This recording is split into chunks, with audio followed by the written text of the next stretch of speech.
Hello friend, आप देख रहे हो हमारा चैनल ग्रो बुक्स। तो आज हम फिर से आपके लिए नई बुक लाए हैं, जिस बुक का नाम है द लीन स्टार्टअप।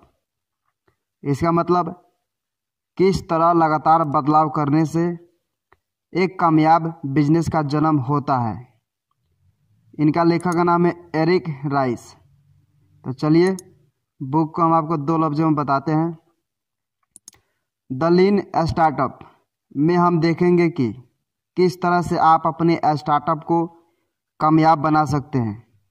यह किताब बताती है कि क्योंकि प्लान बनाकर एक स्टार्टअप को लॉन्च करना नाकाम होने का सबसे अच्छा तरीका है, और किस तरह से आप अलग अलग साइंटिफिक तरीकों की मदद से एक प्रोडक्ट को बना सकते हैं, जिससे आपके स्टार्टअप के कामयाब होने की संभावनाएं बढ़ जाती है। यह किसके लिए है? वे जो एक स्टार्टअप शुरू करने के बारे में सोच रहे हैं, वे जो एक एंटरप्रेन्योर हैं, वे जो एक कामयाब प्रोडक्ट बनाने के साइंटिफिक तरीकों के बारे में जानना चाहते हैं। अध्याय नंबर 1, यह किताब आपको क्यों पढ़नी चाहिए। जैसा कि आप पहले से जानते हैं कि बहुत सी कंपनियां नाकाम हो जाती है।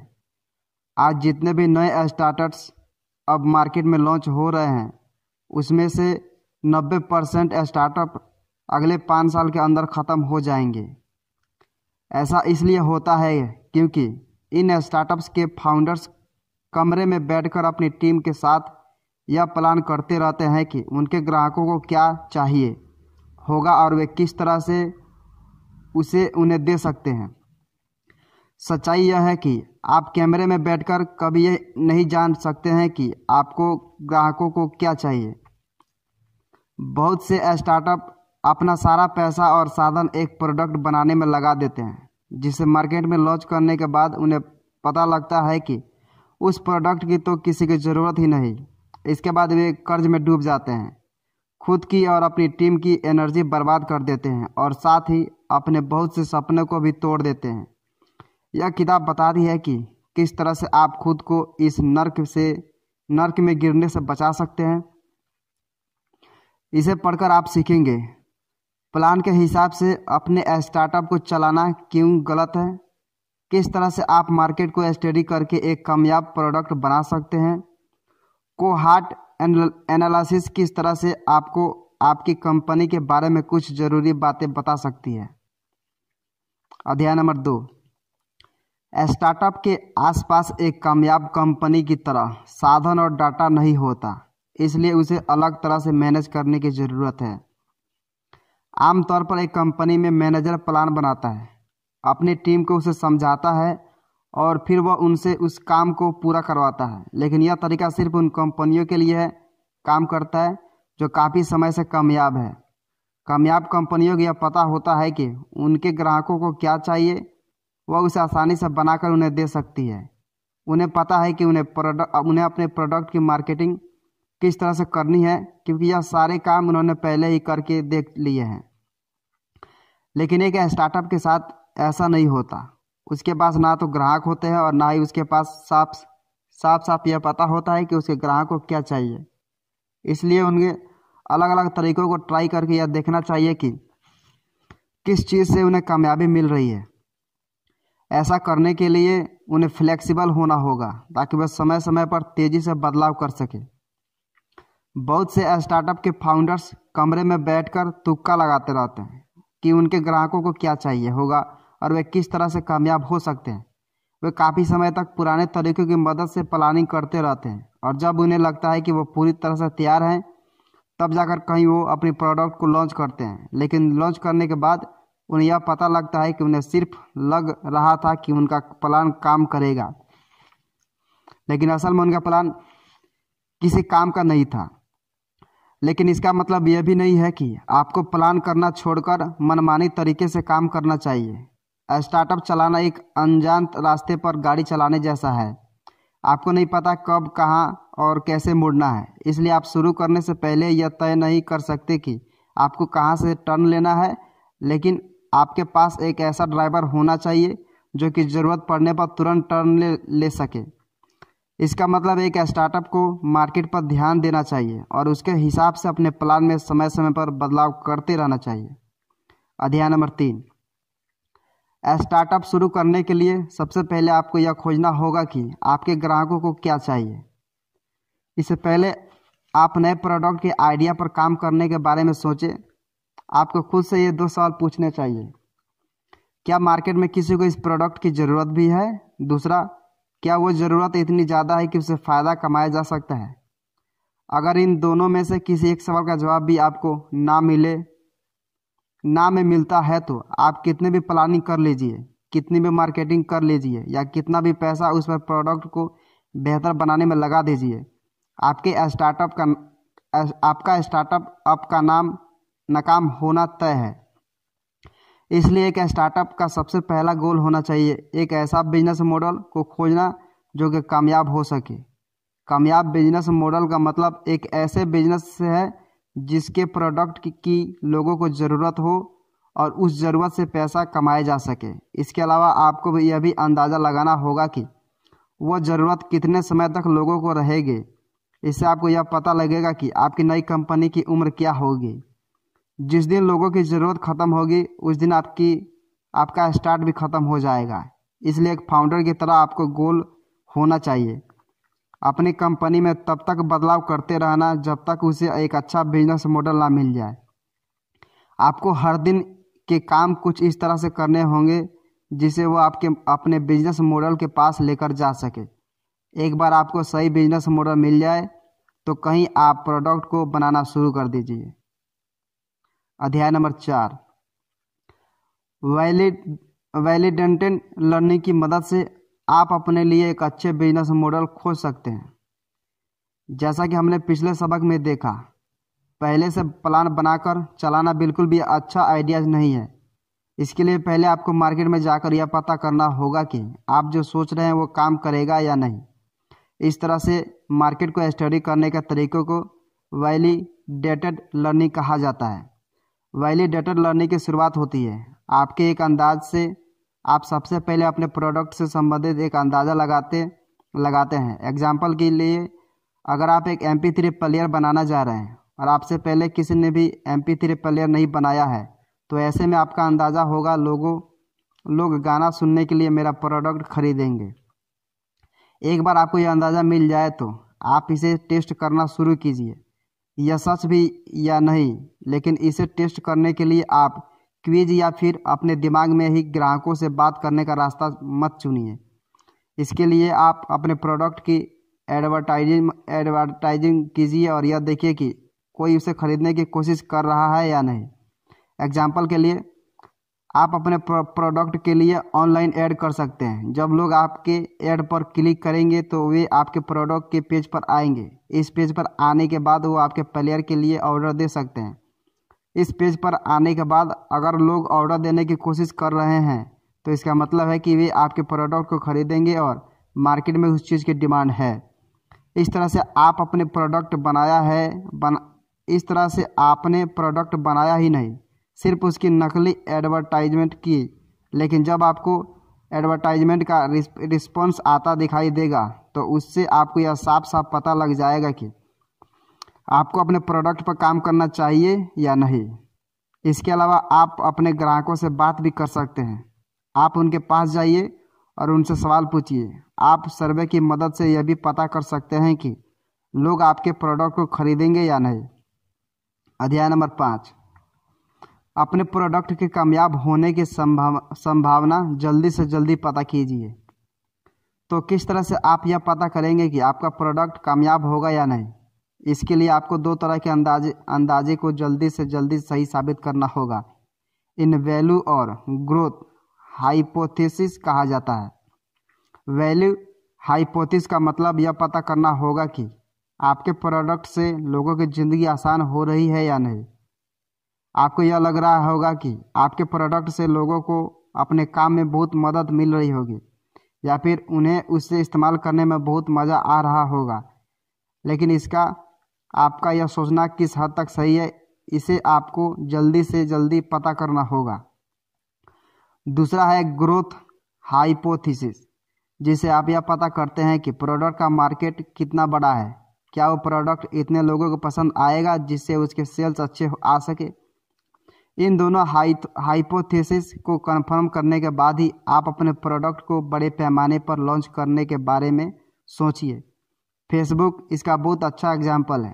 फेसबुक जब नया नया आया था और उसके यूजर्स बहुत कम थे, तो यह देखा गया कि उसके यूजर्स में से आधे लोग फेसबुक पर दिन में कम से कम एक बार लॉगिन करते थे।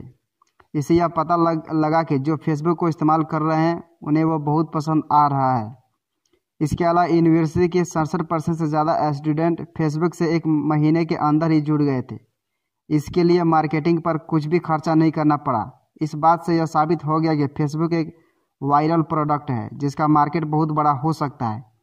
इस तरह से ग्रोथ हाइपोथेसिस भी कंफर्म हो गया। इस तरह का डाटा मिलने के बाद हर किसी को यकीन हो गया कि फेसबुक एक बहुत बड़ा प्रोडक्ट बनने वाला है। अध्याय नंबर 6, एक मिनिमम वायबल प्रोडक्ट बनाकर अपने आइडिया को मार्केट में टेस्ट कीजिए। बहुत से लोगों के दिमाग में जैसा ही कोई आइडियाज आता है वे इस पर काम करना शुरू कर देते हैं। वे यह पता करने की कोशिश नहीं करते कि उनके प्रोडक्ट की मार्केट में किसी को ज़रूरत भी है या नहीं। इस तरह से अपने प्रोडक्ट में बहुत सारा पैसा और समय लगाने के बाद उन्हें यह पता लगता है कि उनके प्रोडक्ट की तो किसी की ज़रूरत ही नहीं। इसलिए आपको जल्दी से जल्दी यह पता करना होगा कि लोग आपका प्रोडक्ट खरीदेंगे या नहीं। इसके लिए आप एक मिनिमम वायबल प्रोडक्ट बनाकर मार्केट में लॉन्च कर दीजिए। मिनिमम वायबल प्रोडक्ट बनाने आपके प्रोडक्ट का एक ऐसा वर्जन होता है जिसमें बहुत कम फीचर्स होते हैं। इस प्रोडक्ट का मकसद दुनिया का सबसे अच्छा प्रोडक्ट बनना नहीं होता, बल्कि सिर्फ यह टेस्ट करना होता है कि लोगों को आपका प्रोडक्ट चाहिए भी या नहीं। अपने मिनिमम वायबल प्रोडक्ट में आप सिर्फ उतने फीचर्स डालिए जिससे आप अपने ग्राहकों से ज़रूरी फीडबैक ले सकें। आप एक नकली वेबसाइट बनाकर उस पर अपने प्रोडक्ट के बारे में लोगों को बता सकते हैं। अगर लोग यहाँ पर आकर ऑर्डर दे रहे हैं तो समझ जाइए कि मार्केट में आपके प्रोडक्ट की डिमांड है। एग्जाम्पल के लिए ड्रॉपबॉक्स को ले लीजिए। ड्रॉपबॉक्स ने प्रोडक्ट बनाने से पहले अपने प्रोडक्ट को समझने के लिए एक वीडियो बनाया। उन्होंने उस वीडियो की मदद से लोगों को यह समझाया कि वे किस तरह के प्रोडक्ट पर काम कर रहे हैं और इससे उन्हें क्या फ़ायदा होगा। एक रात के बाद उन्होंने देखा कि 75,000 लोग वोटिंग लिस्ट में कर जुड़ गए। वे इस प्रोडक्ट में दिलचस्पी ले रहे थे। इस तरह से फाउंडर्स को पता लगा कि इस प्रोडक्ट की मार्केट में डिमांड है। अध्याय नंबर 7, अपने प्रोडक्ट को बेहतर बनाने के लिए उसमें लगातार बदलाव करते रहिए। एक बार आपने अपना मिनिमम वायबल प्रोडक्ट बनाकर यह देख लिया कि मार्केट में उसकी डिमांड है या नहीं, तो वक्त आता है अपने ग्राहकों से फीडबैक लेकर उसे पहले से बेहतर बनाने का। बिल्ड मेजर लर्न लूप की मदद से आप यह काम आसानी से कर सकते हैं। ऐसा कर पाने के लिए आपको कमरे में बंद होकर काम करने के बजाय अपने ग्राहकों से मिलना होगा। बिल्ड मेजर लर्न लूप में सबसे पहले आता है बिल्ड यानी बनाना। आप अपने प्रोडक्ट में एक बार में एक नया फीचर डालिए या एक छोटा बदलाव कीजिए और उसे मार्केट में लॉन्च कीजिए। फिर आता है मेजर यानी नापना। इसमें आप यह देखिए कि उस बदलाव से आपको प्रोडक्ट के सेल्स पर या डाउनलोड्स पर क्या असर पड़ा। आप यह देखिए कि उस बदलाव के बाद लोग आपको प्रोडक्ट को पहले से ज़्यादा इस्तेमाल कर रहे हैं या कम। डाटा देखने के अलावा आप अपने ग्राहकों से जाकर भी बात कीजिए ताकि आपको यह पता लग सके कि उस फीचर्स के आ जाने से किस तरह से उन्हें मदद मिले। अंत में आप इस प्रक्रिया से मिली जानकारी से सीखते हैं और अपने प्रोडक्ट में फिर से एक बदलाव करते हैं। आप उसे फिर से मार्केट में लॉन्च करके लोगों को फीडबैक लेते हैं और उसे सीखकर अपने प्रोडक्ट में फिर से एक बदलाव करते हैं। आपको यह काम जल्दी से जल्दी और ज़्यादा से ज़्यादा बार करना होगा। इसकी मदद से आप अपने मार्केट को समझकर तुरंत अपने प्रोडक्ट में बदलाव कर पाएंगे और उसे बेहतर बना पाएंगे। अध्याय नंबर 8, अपने प्रोडक्ट को बेहतर बनाने के लिए स्प्लिट टेस्ट का इस्तेमाल कीजिए। स्प्लिट टेस्ट का मतलब अपने प्रोडक्ट के 2 वर्जन बनाना और दोनों को टेस्ट करके यह देखना कि कौन सा वर्जन आपको ग्राहकों को पसंद आ रहा है। इस तरह से आप यह पता कर सकते हैं कि कौन सा फीचर लोगों को पसंद आ रहा है और किस फीचर के होने ना होने से कोई फ़र्क नहीं पड़ रहा। बहुत बार प्रोडक्ट को बनाने वक्त आपको यह लग सकता है कि आपके प्रोडक्ट का खास फीचर है जो लोगों को बहुत पसंद आएगा, लेकिन जब आप उस मार्केट में लॉन्च करेंगे तो आप देखेंगे कि उसका इस्तेमाल कोई नहीं कर रहा। इसलिए आप एक बार में अपने प्रोडक्ट में एक नया फीचर डालिए और फिर अपने 50% ग्राहकों को पुराने वाला प्रोडक्ट और 50% ग्राहकों को नया वाला प्रोडक्ट इस्तेमाल करने के लिए दीजिए। अगर लोग नए प्रोडक्ट को पुराने के मुकाबले ज़्यादा इस्तेमाल कर रहे हैं तो समझ जाइए कि आपके प्रोडक्ट का वो फीचर लोगों को पसंद आ रहा है। यहाँ पर यह ज़रूरी है कि आप एक बार में अपने प्रोडक्ट में बहुत से बदलाव ना करें, वरना आपको यह पता नहीं लगेगा कि कौन सा फीचर लोगों को पसंद आ रहा है और कौन सा नहीं। अपने प्रोडक्ट में फीचर डालने के अलावा आप बहुत सी छोटी छोटी चीज़ों को पता करने के लिए भी स्प्लिट टेस्टिंग का इस्तेमाल कर सकते हैं। अपने वेबसाइट का रंग चुनने के लिए आप अपने वेबसाइट को 2 रंगों में बनाइए। आधे लोगों को एक वेबसाइट दिखाइए और आधे को दूसरी वेबसाइट। फिर यह देखिए कि कौन सी वेबसाइट लोगों को पसंद आ रही है। आप अपने वेबसाइट के कंटेंट को भी इस तरह से चेक कर सकते हैं। वीडियो का इस्तेमाल करें या इमेज का, किस तरह की हेडलाइन लोगों को आकर्षित करेगी, इन सभी तरह के सवालों का जवाब आप स्प्लिट टेस्टिंग की मदद से जान सकते हैं। अध्याय नंबर 9, समय के साथ बदलाव करना आपकी कंपनी के जिंदा रहने के लिए बहुत ज़रूरी है। कितनी बार आपने इस तरह के एंटरप्रेन्योर्स की कहानी सुनी है। उसके आइडियाज़ पर किसी को यकीन नहीं था। हर किसी ने कहा कि उसका प्रोडक्ट मार्केट में नाकाम हो जाएगा, लेकिन उसने हार नहीं मानी और अंत में उन सभी लोगों को गलत साबित करके दिखाया। असल ज़िंदगी में बहुत कम स्टार्टअप्स इस तरह की कहानियाँ सुनने के लिए जिंदा बचते हैं। कामयाब बनने के लिए आपको समय समय पर अपने आइडिया को मार्केट के बदलते हालात के हिसाब से बदलना हो सकता है। 1 साल पहले आपका प्रोडक्ट खूब चल रहा था, लेकिन अब मार्केट में उसकी डिमांड ख़त्म हो रही है। इस तरह के हालात में आपको अपना रुख मोड़ने की ज़रूरत है। अगर आप वहीं बेचते रहेंगे जिससे मार्केट को ज़रूरत नहीं है, तो आप ज़्यादा दिन मार्केट में नहीं टिकेंगे। इस समस्या से बचने के लिए आपको समय समय पर यह चेक करते रहना चाहिए कि आप सही रास्ते पर चल रहे हैं या नहीं। हो सके तो समय और हालात के हिसाब से अपने प्रोडक्ट को बदलिए, अपनी कंपनी के मिशन को बदलिए, अपने प्रोडक्ट को बेचने के तरीकों को बदलिए या अपने प्रोडक्ट के पीछे छिपे संदेश को बदलिए। एक नए अंदाजे से शुरुआत कीजिए और उस मार्केट में टेस्ट कीजिए। अगर वो अंदाज़ा सही निकल जाता है तो अपनी कंपनी का रुख उसके हिसाब से मोड़िए। यह करना मुश्किल हो सकता है और बहुत सी कंपनियां इसे कल के लिए टालती रहती है। इसलिए हर महीने एक मीटिंग रखिए जिसमें आप डाटा को देखते हुए यह पता कीजिए कि आपको अपनी कंपनी में किस तरह का बदलाव करना चाहिए। इस तरह से आप अपनी कंपनी को जिंदा रख पाएंगे। अध्याय नंबर 10, सही प्रोडक्ट मिल जाने के बाद आपको उससे ज़्यादा लोगों तक पहुंचाने के तरीके खोजने चाहिए। एक स्टार्ट का ज़्यादा से ज़्यादा ग्राहकों तक पहुंचना बहुत ज़रूरी होता है। अगर वो यह काम नहीं करेगी तो कोई और आकर मार्केट को अपने कब्जे में ले लेगा और उसे बिजनेस से निकाल देगा। इसलिए यह ज़रूरी है कि सही प्रोडक्ट मिल जाने के बाद आप अपनी कंपनी के ग्रोथ के इंजन पर काम करें। ग्रोथ के इंजन 3 तरह के हो सकते हैं और आप इन तीनों का इस्तेमाल एक साथ कर सकते हैं, लेकिन आपके लिए यह बेहतर होगा कि आप एक बार में सिर्फ एक ग्रोथ के इंजन पर ध्यान दें ताकि आप उसे जल्दी से जल्दी नतीजे पा सकें। साथ ही इसमें आपको एक नए फीचर्स को चेक करने में आसानी होगी। अगर किसी एक फीचर के आ जाने से आपके इंजन ऑफ ग्रोथ की रफ्तार बढ़ जाए तो समझ जाइए कि वो फीचर काम का है। इसे सबसे पहले आता है स्टिकी इंजन ऑफ ग्रोथ। इसमें आप नए ग्राहकों को बिजनेस में लाकर ज़्यादा फ़ायदा कमाने के बारे में नहीं, बल्कि इस समय के ग्राहकों से ही ज़्यादा से ज़्यादा फ़ायदा कमाने के बारे में सोचते हैं। आप अपने प्रोडक्ट में लगातार बदलाव करके उसे अपने इस समय के ग्राहकों को बेचते रहते हैं। आप नए ग्राहकों का पीछा नहीं करते रहते हैं। इसके बाद आता है वायरल इंजन ऑफ ग्रोथ। इससे आप अपने प्रोडक्ट को कुछ इस तरह से डिज़ाइन करते रहते हैं कि आपका ग्राहक उसके बारे में अपने दोस्तों को बताने लगे। यह बहुत सस्ता मार्केटिंग का तरीका है और इसके नतीजे आपको बहुत तेज़ी से देखने को मिल सकते हैं।